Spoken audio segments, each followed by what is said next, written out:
Shalom, giving all praise to the Heavenly Father, Yahweh, Bahasham, Yahweh Shai, Bahasham, Racha HaKodash. Double honors to the apostles and elders at Great Millstone who rule well. Peace and salutation as always to the elect. And I wanted to go ahead and get into the book of Genesis, the 30th chapter, dealing with Judah. All right, and this is the beginnings of basically the line, all right, which would eventually birth great men within the nation of Israel, and mainly, all right, who the world ignorantly calls Jesus Christ, which his Hebrew name is Yahweh Shai, all right, who is the head, all right, of our nation, all right, and Judah is the head tribe of the nation, all right, and I wanted to go ahead and read through that because I was reading through the book of Ruth, and it led me back to the studies that I had, you know, basically when dealing with Genesis, the 38th chapter, with the tribe of Judah, which tribe I'm from. Now, when you follow the narrative of the Bible, it deals with a specific, all right, gene, a specific, all right, chosen line, starting with the family line of Adam, all right, and then you had Abel who was slew, all right, and then you go down, all right, you had Seth, Enos, all the way up, various other great men. Okay, Noah, all right, but eventually it came down to Abraham, Isaac, and Jacob, all right, and Jacob had 12 sons, all right, out of that 12, two, all right, were actually his grandsons, all right, who received inheritance amongst the 12 tribes, and, within those tribes, there were particular tribes chosen for particular reasons, all right, and when you understand the tribe of Judah, all right, which means basically, let's go ahead and look it up. All right. Yahweh da, all right, praise. All right, Yahweh praise. All right, praise Yahweh. Or da is basically the water, thanks. All right, so Yahweh gets praise, all right, for what he has done and what he will do through the tribe of Judah. Okay, and if you don't know, now you know, the so-called Negro, all right, here in America and scattered throughout the earth, that's the head tribe. That's Judah. You have a lot of Israelites speaking this madness that we don't know who the 12 tribes are. If you an Israelite and you can't see that the so-called Negro is the tribe of Judah, then something is completely wrong with you and your spirit is off, man. Okay, and Judah actually showed characteristics on why the Heavenly Father chose him, all right, and chose this tribe to be the leader, all right. He was very level-headed, during the time where they sold Joseph off into slavery, which they were all being wicked. Judah was the one who stepped up and said, let's not kill him, because there was a plan. All right, I believe Reuben was one of the ones who was actually, they wanted to put him to death out of jealousy and envy, you see, but Judah was the one who stepped up, all right, to basically say, well, nah, let's not kill him. Judah was also the one who kind of had friction with his father Jacob over sending Benjamin to Israel. Okay, and one of the most touching stories about Judah is when you go to Genesis, the 44th chapter. Now, this was when Joseph was in Egypt and he had become second in command under Pharaoh, and his brothers reunited with him, but they didn't know it was him. And what Joseph did was he put, two, I believe, vases or, cups inside of Benjamin's bag. And basically he said, I lost it. Where is it? And basically, which one of you got it, if one of you got it, then whoever bag it's in has to stay back with me and be my servant. Because they were under the impression that Joseph, all right, was an Egyptian. Okay, they understood his fame, but they just didn't know that it was him. Okay, because you can read here. I'll just read through it a little bit. Let's see here.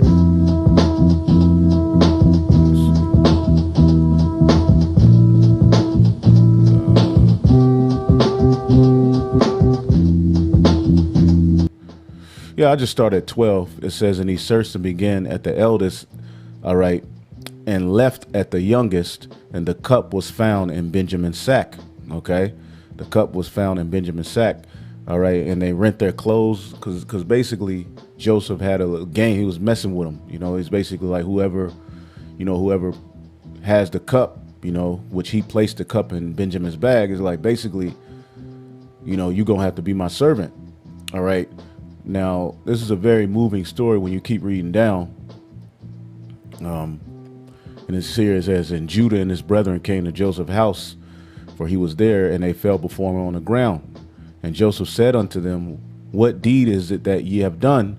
What ye not that such a man as I am certainly divine? You see, messing with their mind. And Judah said, all right, what shall we say unto my Lord? What shall we speak? How shall we clear ourselves? God, and this is Judah speaking up. You see, he's at the forefront. He's basically being a leader. Okay. It says, God hath found out the iniquity of thy servants. Behold, we are my Lord's servants, both we and he also with whom the cup is found, because they made a promise to Jacob, basically that Benjamin, which was his youngest son, will return back safely. So he's like, damn, if we go back, all right, to our father and we ain't got Benjamin, I'm gonna catch hell, because Jacob, all right, likened Judah into the leader. So he knew he was gonna catch the most flack, man. So when you keep reading down, and he said, God forbid that I should do so, but the man in whose hand the cup is found, he shall be my servant. And as for you, get you up in peace up unto your father. So basically, he was acting as if he was going to keep Joseph. It says, then Judah came near unto him and said, O my Lord, let thy servant, I pray thee, speak a word in my Lord's ears, and let not thine anger burn against thy servant, for thou art even as Pharaoh. See, they understood his rank, all right, within Egypt, man, which he was an Israelite. Okay. But, there's a story of Joseph, basically being sold into slavery. You can read up on that on your own. It says, my Lord asked his servants, saying, have ye a father or a brother? All right. And when you keep reading down, basically, Judah does something very spiritual here. All right. Okay. So verse 32 says, for thy servant became surety for the lad unto my father. All right. Speaking of Benjamin, saying, if I bring him not unto thee, then I shall bear the blame to my father forever. Okay. He didn't want to bear that blame, man. Now, therefore, I pray thee, let thy servant abide instead of the lad bondman to my Lord. So basically, he offered himself up, man. He offered himself up. All right. To bear the sins of Benjamin, man, which is symbolic of what Yahushua would do. All right. When he came, all right, and offered himself up for the sins of the elect of the nation of Israel, man.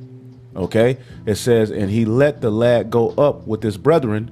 It says, for how shall I go up to my father and the lad be not with me, lest peradventure I see the evil that shall come upon my father. All right. So basically he offered himself up. Now, this act led to basically Joseph. What did it say? Then Joseph could not refrain himself before them all and stood by him and cried. You see his integrity and him, because he was, he had to have some sort of feelings, but if he was in his feelings, basically prophecy wouldn't have been fulfilled. So he had to go into that slavery. All right. Now he's in front of him and he's looking at his brothers who did that to him, and he's playing a game with him, but he sees the act of Judah stepping up. Okay. And basically saying, no, let me be punished for the sins of my little brother. Let him go free. That's what Yahushua did for us as a nation, man. All right. It says, then Joseph could not refrain himself before them all and stood by him and cried, saying, every man go out from me. And there stood no man with him while Joseph made himself known unto his brethren. And he wept aloud, and the Egyptians in the house of Pharaoh heard. So, you could continue reading that story. But, that was just a touching story about Judah, the integrity of Judah, man. Because basically he was the one level-headed enough to lead, man. Levi was hot-headed. Simeon, was hot-headed. Reuben lay with his father's concubine, because technically Reuben was the firstborn. All right. But ultimately things happened in which made the tribe of Judah, the head tribe, okay? And that's ultimately where the priesthood will lie, okay? When you get Genesis, the 49th chapter, or in the 10th verse, Jacob is telling his sons, this verse 10, it says, the scepter shall not depart from Judah, okay? And the scepter is authority. The scepter represents authority, okay? Nor a lawgiver from between his feet, all right? Meaning he would be the one to teach the people. That's why the Lord said, all right, happy are the feet of them who bring it, all right, glad tidings. That's why Yahushua washed the feet of his disciples, man, okay? Because the lawgivers, all right, ultimately will start under Judah, okay? In the priesthood of Melchizedek, all right, is going to come through who the world ignorantly calls Jesus Christ, man, who is from the tribe of Judah. All right. He's the offspring of David, which is what this story, when we get into Genesis 38, is ultimately the beginning of, man. OK, starting with going all the way back to Adam. All right. But within, the tribes, you had particular tribes chosen. All right. It says, nor a lawgiver from between his feet, meaning the priesthood would be from Judah. Now, in the story, Moses, all right, and Aaron were ultimately Levites, all right?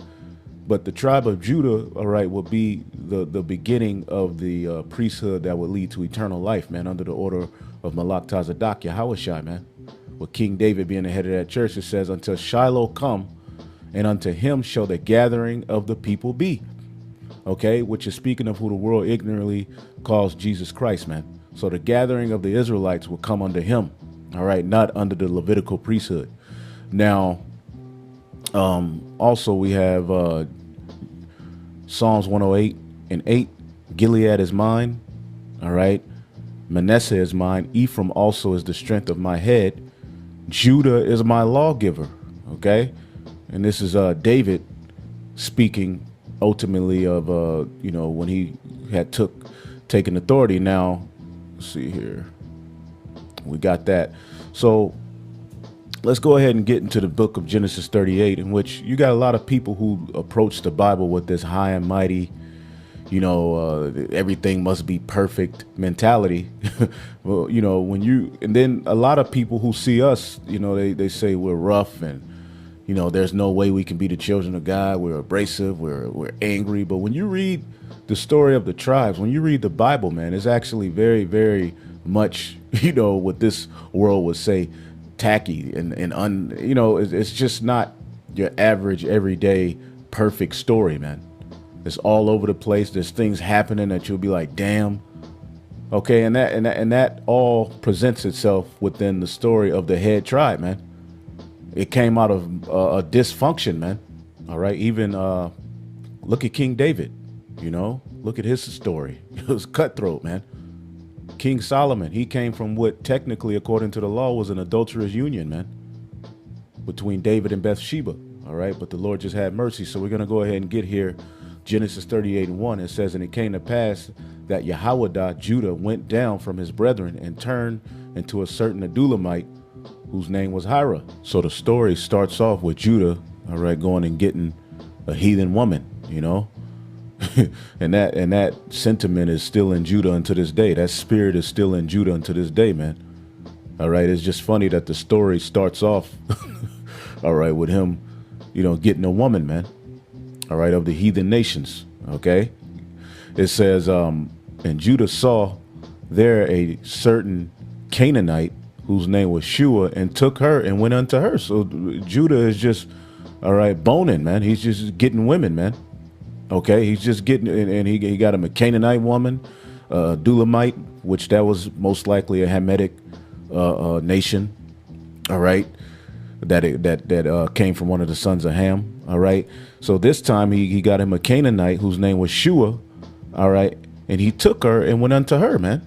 Okay, and Shua, I remember looking it up. I believe it means wealth. Yep, Shawai. All right, wealth. So this woman, all right, who Judah laid with, this heathen woman, her father, all right, whose name was Shua, was basically wealthy, all right, in which, if a father is wealthy, he's going to break his daughter off, okay?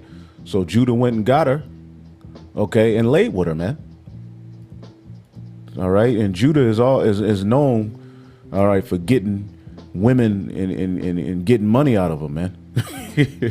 All right, just little things to acknowledge in the spirit. I mean, the story is the story, but these things could all be tied into today. But that's only for those who have ears, because you got a group saying that we don't know who the tribes are. So I guess we don't know who Judah is anymore. All right. It says, and she conceived and bare a son and called his name all right. And she conceived again and bare a son and called his name Onan. And these were Israelites. Okay, they were from the tribe of Judah because their father was from the tribe of Judah. The fact that she was a Canaanite did not take away from that fact, man. It says, and she yet again conceived and bare a son and called his name Shelah, all right, and he was at Chezib, all right, when she bare him. And Judah took a wife for his firstborn, whose name was Tamar, okay. So this is where Tamar comes into the picture, which is a very big figure within this whole story, man. Okay, but the focus is on the seed, because remember, according to the scriptures, all right, of the tribe of Judah will come the Messiah, man. Okay, and that's why Lord we'll get into the book of Ruth, all right, after we go through this, man. All right, that'll be one of my next videos, Lord's will, man. Okay, it says and Tamar just means palm tree, okay, basically erect, you know. So when you keep reading, and palms represent victory, okay? Palms represent victory, okay? So victory is going to come through someone who's going to come through this line, okay, of Judah, okay? It says, and Judah's firstborn, was wicked in the sight of the Lord, and the Lord slew him, all right? So he was wicked. He did wickedness, man. All right, and he had a badass son. That's something known amongst Judah. All right, in this dysfunctional society, you got some badass kids, man. All right, and the heathen were around about, man. So he probably followed after the ways of the heathen and was wicked, man. Okay, and Judah said unto Onan, go unto thy brother's wife and marry her and raise up seed unto thy brother, which shows you that before the law, in Deuteronomy, what is it? Deuteronomy, let's see here. Deuteronomy 25. Oh, I think I had it pulled up. Deuteronomy 25 and 5. Okay, and this shows you that the laws were oral, all right, before they were written on stone, man. If brethren dwell together and one of them die and have no child, the wife of the dead shall not marry without unto a stranger. Her husband's brother shall go unto her and take, all right, her to him to wife and perform the duty of a husband's brother to her. Okay. And this is basically what Judah told Onan to do, because all right, was put to death. The Lord put his rebellious ass to death, man. And the name Onan, all right, Awanan basically means strong, okay? I like to look up names too, because that tells you things about the story as well. But for the sake of time, let's just keep going. It says, and Onan knew that, all right, seed should not be his, that the seed should not be his, because basically he's raising up the house of his brother who was put to death, all right, according to, at this time, tradition, but law, all right? And it came to pass when he went into his brother's wife that he spilled, all right, it on the ground, lest that he should have seed into his brother, man. Okay, so he did, basically, he disobeyed the law, man, and he pulled out. And you know Judah is the king of pull out, man. And there's actually a name, a phrase for this term. It's called, let's look it up, coitus interpretus, I believe.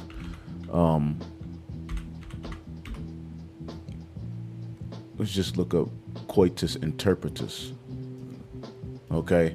Now, we understand that Judah may not have, Judah's son, all right, Onan, may not have been the first one to do this, but according to the history and the writings, basically, that was the first, okay, recording of it happening. Okay, So basically, the coitus interpretus, also known as the rejected sexual intercourse, all right, uh, or the pull-out method.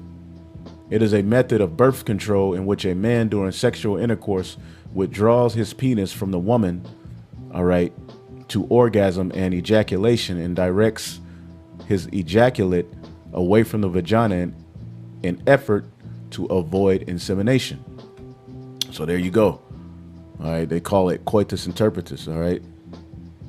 Now it says, perhaps the oldest documentation of the use of the withdrawal method to avoid pregnancy was the story of Onan in the Torah.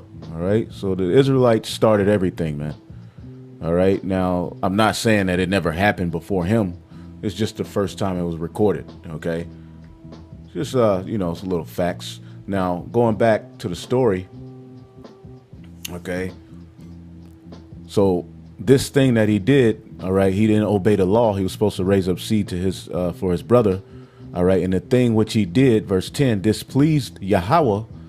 Wherefore he slew him also. So here's Judah with two, all right, dead children, man.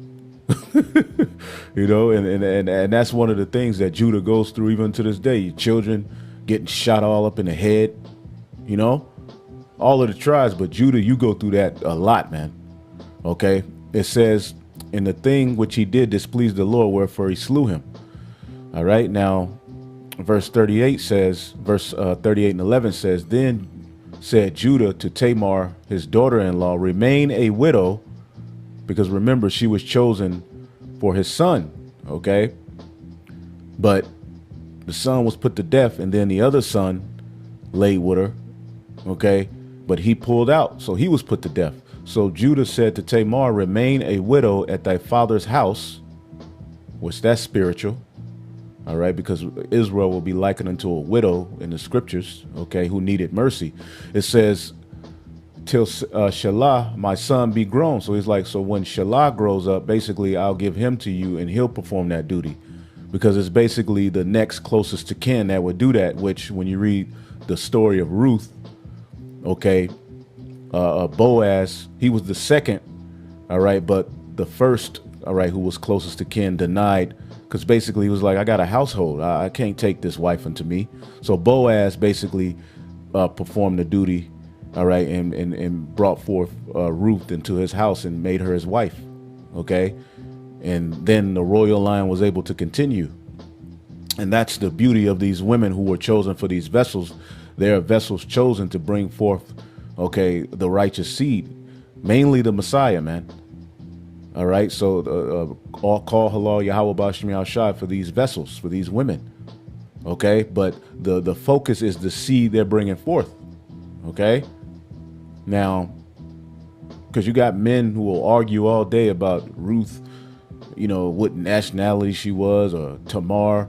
Either way it goes, in the kingdom of heaven, they're going to be good. OK, they're going to be good, because if she's a heathen woman, all right, she's going to be with one of the righteous men. I believe they'll be put with one of the 144,000. She'll just be a wife through bondage, which that's a law in the scriptures, that if you see a particular woman from among the captives who you desire, you take her unto yourself. So I believe even if these particular vessels who we're reading about, all right, are heathen, OK, you have to think, well, they're going to be all right anyway. OK. OK, she'll just be a concubine. OK, they'll be OK. All right. They won't have the blessings that our Israelite wives will have, but they'll still be blessed, man. OK, because a concubine is basically a wife through bondage, man. OK, so they get to enjoy some things of your kingdom, but they don't get to enjoy it on a level as an Israelite woman. And that's all right. That's even a blessing, because contrary to popular belief, we're not going to just be, you know, have these sex slaves hanging up somewhere and you go pull them off and they bleeding. And, you know, what man wants a woman bleeding? You ain't going to treat the woman you land with, or you ain't going to have her bathe in the oils. All right. You ain't going to have particular smells. I want you to smell like this. I want you to put this on. You know, this stone reminded me of you. Hey, as they say, it ain't tricking if you got it. All right. It's going to be in righteousness in the kingdom of heaven. And what man doesn't want to, you know, bless his woman with things. But ultimately, it's gonna the Israelite woman is gonna be the top woman, man, in the planet Earth. Okay, I just wanted to throw that out there because you got people with this women thing. They lose their marbles, man. All right, the way that women are treated here and the way that they're valued and looked at here is very different than what they were back in the ancient world, man. All right, their first purpose was to bring forth seed, but there was duties of a woman. The women of this age don't have the mind frame of the women back then, but everything is going to return to its natural order, man. Okay, so look, even the women that we have of the heathen nations, all right, they're gonna be all right, man.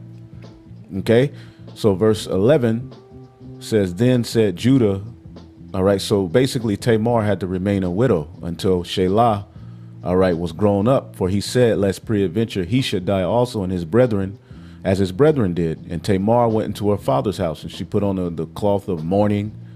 You know, and you have to understand, you know, what was going on with her. She was probably pleading to people about her case, you know, all messed up in the head, you know, crying. All right, verse 12 says, and in the process of time, the daughter of Shua, all right, Judah's wife, all right, she died also. Okay. So, and in the process of time, the daughter of Shua, Judah's wife, died. It basically doesn't mention her name. It mentioned her dad's name. All right. Who we read earlier. He was a wealthy man. His name meant wealth. All right. It says, and Judah was comforted. All right. His wife passed away. So, you know, he was comforted and went up unto his sheep shears to Timnath. He and his friend Hira, the Adulamite. Okay, so him and his homie, you know, went up. You know, he needed the company of somebody. Let's go up, you know, to the sheep, you know, and shear. All right. And it was told to Tamar, verse 13. All right, it was told to Tamar, saying, behold, thy father-in-law goeth up to Timnath to shear his sheep. Okay, so it was told unto Tamar, just like Naomi told, all right, Ruth, basically go to the field, you know, around where Boaz, you know, go to his field and basically glean, you know, to set up a point where he can see you in the spirit of having where he'll holler at you. He'll want you, you know, and that's what happened. So we don't know who told Tamar, but Tamar was told basically, all right, because you know she had to been pleading her case. Okay, she was a widow, you know, just like we're a widow pleading our case, man. All right, so she had to have been pleading her case to people. So someone told her, saying, behold, thy father-in-law goeth up to Timnath to shear his sheep. All right. And it says, and she put off her widow's garment from off her. Okay, because there were particular garments that virgins wore. There were particular garments that widows wore. Okay, it says there were particular garments that married women wore. Okay, it says, and she put, all right, her widow's garment off from her, and covered her with a veil, and wrapped herself, and sat in an open place. All right, wrapped herself, which is in the open place. All right, which is by the way of Timnath, for she saw that Shelah was grown. All right, and he was not given unto, she was not given unto him the wife. So, you know, maybe Judah forgot, you know, because basically she was supposed to be put away until Shelah was grown up. All right, and then she was going to be given to him, you know, to basically fulfill the law. All right, which was oral at this time. It was tradition.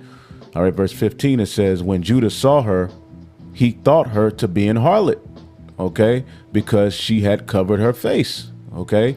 So basically, she played the harlot, okay?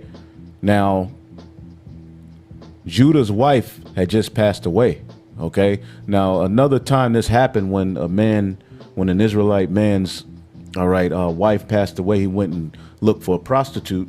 All right, look no further than the book of Judges, 15:6. All right. It says, then the Philistines said, who have done this? And they answered, Samson, the son-in-law of the Timnite. All right. Because he had taken his wife and given her to his companion. And the Philistines came up and burnt her. All right. Her and her father with fire. So she was burned with fire, man. All right. And that was Samson's wife. And Samson said unto them, though ye have done this, yet will I be avenged of you. And after that, I will cease.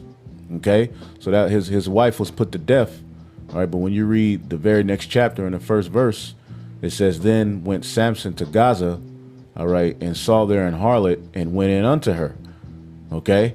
So, that may have been a custom, that when men's wives died, they went and got harlots, man. Okay. Now, also, when Abraham, when his mother died, he was comforted, all right, by laying with Sarah, man, in the tent, all right, on the first night. All right. This is the Bible, man. All right. You got to have a grown up adult mind to really, really get into the Bible. OK, got to be mature in the Holy Spirit, man, because the Lord is on a whole nother level than you think, man. OK, so going back to Tamar, she's dressed, basically in a harlot's attire, and Judah saw her. OK, and thought her to be an harlot because she had covered her face. All right, because basically she didn't want him to see who she was. OK, and she had a plan. All right. And it says, and he turned unto her by the way and said, go to, I pray thee, let me come in unto thee. So, just like Judah always, wiggling around the earth, finding box, this is wherever Judah go, he can, find some box, man. All right. The so-called Negro. All right. All of the tribes, of course, but the so-called Negro, Judah, man. All right. He got it with the women. All of the tribes do, but Judah got it, man. Okay. And he's going around the earth, basically, and to this day, just laying, all right, in different women, man. Okay. Now, the book started out, with him laying with 2 women. Okay. And now he's looking for some more because his wife passed away. All right. So it says, and he turned by her way and said, I pray thee, all right, let me come into thee. See, this is the line of the Messiah, man. You see, it's not this perfect love story that everybody would love it to be and act like it is, man. It's raw, it's rough, it's rugged, it's rough around the edges. Okay, all situations work technical according to the law. And the Lord basically is telling a beautiful story, man. All right. So it says, for he knew not that she was his daughter-in-law. All right. Because remember, she was married unto his son. OK, it says, and she said, what wilt thou give me that thou mayest come unto me? All right. So, I mean, how much money you got? You got to pay to play, what's happening. All right. And he said, I will send thee a kid. All right. From the flock. And she said, will thou give me a pledge till thou send it? All right. She was probably smelling good. So she had another plan, man. She like, give me a pledge. All right. It says, and he said, what pledge shall I give thee? And she said, thy signet and thy bracelets and thy staff that is in thine hand. And he gave it to her, and he came unto her, and she conceived by him. You see that? He didn't pull out. He got all up in that thing, man. Okay. This is the forefather of the tribes, man. This is Judah, big brother Judah, man. He got it. Okay. So he went into her, and basically he thought he was laying with a harlot, right? He paid for some snatch. Even furthermore, okay, he gave him basically his bracelets, man.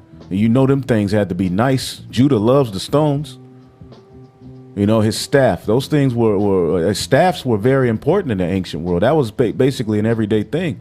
There's benefits to walking and having a staff. To your posture, you can use it as a weapon if you run into a situation. Staffs were the in thing back then, man. So his had to have the rubies around it.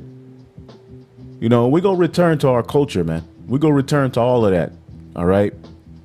So he laid into her and she conceived, man. He got her pregnant. Okay. He laid with what he thought was a prostitute, man, which is something that's been going on for ages. Here it is. Even prostitution is going on now, but you Israelites get all bugged out of your mind when it's talked about. prostitution has been around. They call it the oldest profession, man. Goodness gracious, man. Here we're reading in Genesis, and harlots are around, man. It said he thought she was a harlot, right? So that had to be something he knew about. Now, it's not the preferred way of marriage, but it happens, man. Okay? There were particular women who were basically looked at as cast-offs, all right? And basically for survival, they had to turn to prostitution, man. Hey, you can look up documentaries. That's going on. That's been going on for ages, man. It's going on right now in particular countries. It's going on here in America. That which is then is now, man. There's nothing new under the sun, and there's nothing happening outside of the order of Yahweh Ba'Shem Yahweh Shai, man. Prostitution has been a part of natural economy forever, man.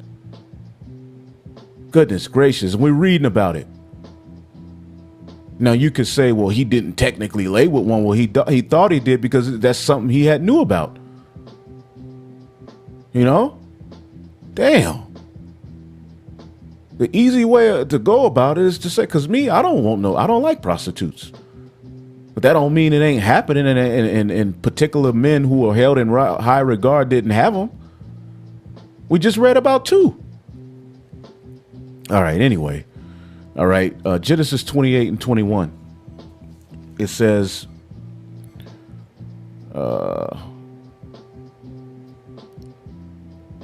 so she conceived by him. So we have verse 19. And she arose and went away and laid by her veil from her and put off her garments of widow and put on the garments of widowhood. So she wouldn't put back on the garments. And she laid the veil by her that she had on.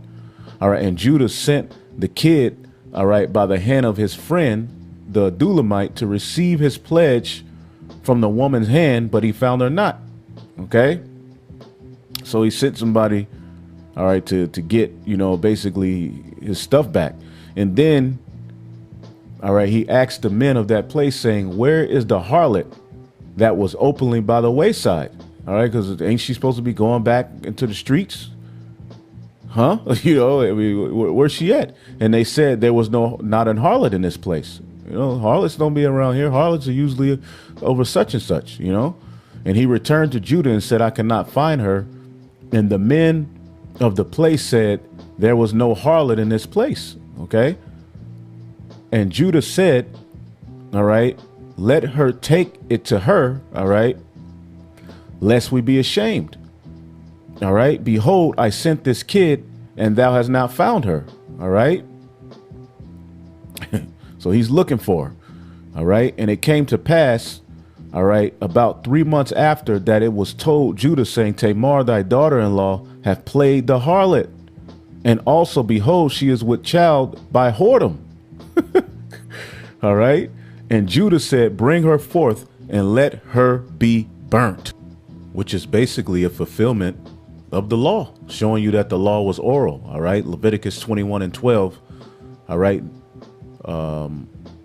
Leviticus 21 and 9. It says, and the daughter of any priest, if she profane herself by playing the whore, all right, she profaneth her father, and she shall be burnt with fire. Okay. So showing you the law was oral, man. Okay. It was just a way that they were supposed to be, man. Okay. Which we slipped further and further away from that, since the fall of Adam. Okay. So he said, bring her forth that she be burnt with fire. All right. When she was brought forth, because he didn't know, all right, that basically it was her that he laid with. He didn't know that was his seed inside of her. Okay. It says, and when she was brought forth, she sent her to her father-in-law, saying, by the man whose these are, I am with child. And she said, discern, I pray thee, whose are these? All right. The signet and the bracelets and the staff, man. All right. So once she was brought forth, she brought forth her cause, which, look, I have your staff, I have your bracelets, I have your signet, which we know those was beautiful, might I add. And he was like, oh, shit, So she played basically the Lord put the spirit on her to play the harlot so that she can, he can lay with her. But the Lord had it to where she conceived, man. All right. And brought forth seed. you know, but she was, remember, she was promised, all right, unto Judah's, all right, third son. Okay. But it says, and Judah acknowledged them and said, she hath been more righteous than I, all right, because I gave her not to Shelah, my son, all right, and he knew her again no more, all right. So basically, he was supposed to, you know, put her with, you know, his son Shelah, but he didn't do it for whatever reason, you know. So the Lord put the spirit on her to get it done herself, but by Judah, man. Okay. So he was like, damn, she got me. I can't even be mad, you know. It says, and it came to and it came to pass in the time of travail that behold, twins were in her womb. Okay, twins were in her womb.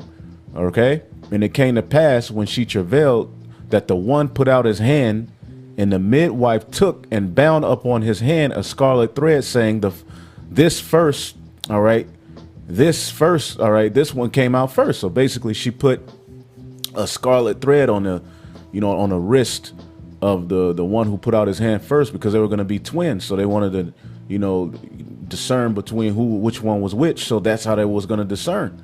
Okay, and it says,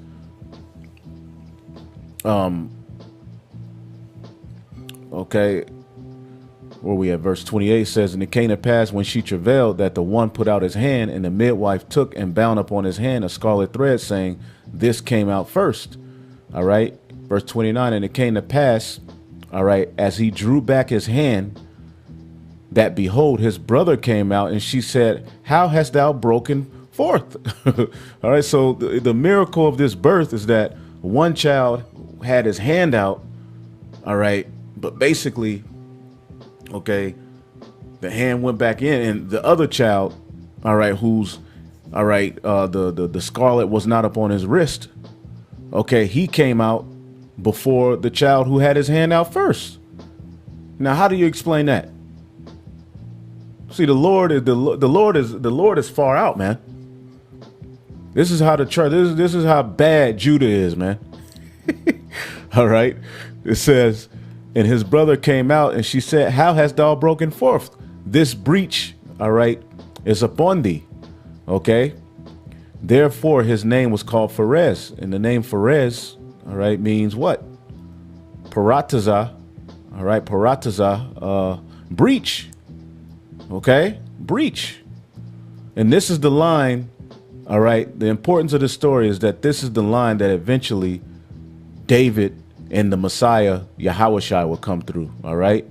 The word breach is basically a break of contact. The act of breaking or failing to observe a law, agreement, all right, or code of conduct. And ultimately, you know, hey, that was the name he was given. Okay. Because Judah was supposed to basically, you know, she had that agreement with Tamar, you know, that basically she would be for, all right, his son Shelah, but he didn't fulfill that. All right. And then the birth itself, man, all right, was a miracle. It was beautiful. So his name was called Breach, Paratazah, man. Okay. And it says Tamar was an ancestor of the families of Judah's, from the Herodites. All right. From who came the royal line of David, man. So his name was called Pharez. And afterward came out the other brother that had the scarlet thread upon his hand, and his name was called Zerah. What does the name Zerah mean? Zerach. All right, rising. All right. So that was the twin brother of Pharez, man. But Pharez came out, all right, basically through a miraculous story. All right, he came out first. So when you get the book of Ruth, all right, which I'll go into on another date, when you get the book of Ruth, you know, bringing forth all the way to here, all right, when you get Ruth 4 and 18, you're going to notice that name, all right? Ruth 14 and Ruth 4 and 18. Now, these are the generation of Pharez. Pharez begot Haran, Haran got Ram, all the way down, all right, to Salmon and Boaz, who, all right, basically laid with Ruth to bring forth Obed, all right, who was the father of Jesse, who Jesse got David, all right? And according to the scriptures, okay, a root from that line,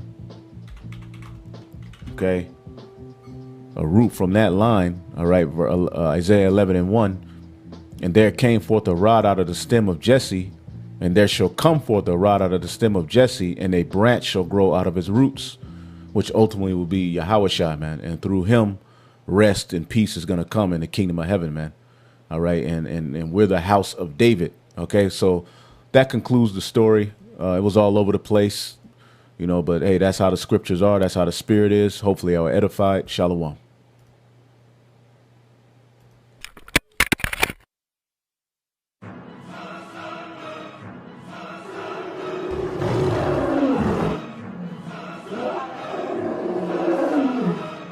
I said, ye are gods.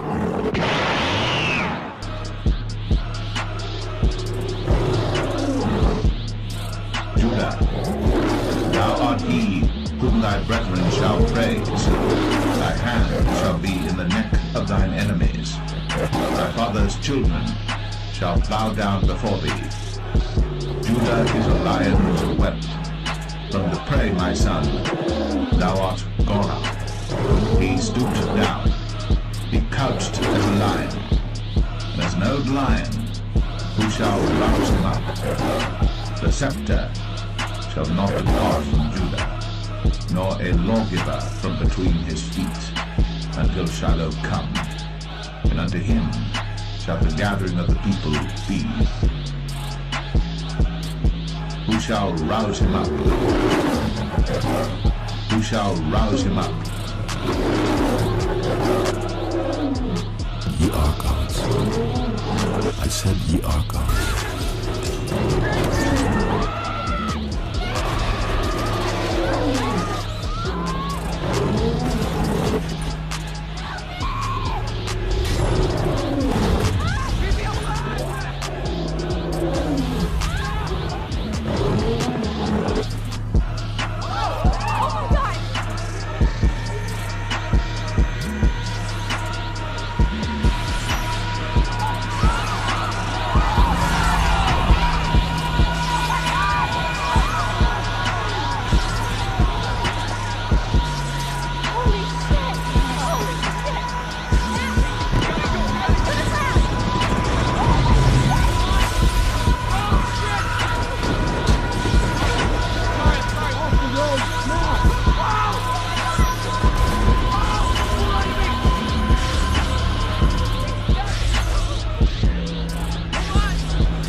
We can tell when something is, we can sense it. How do you think we survived for 400 years?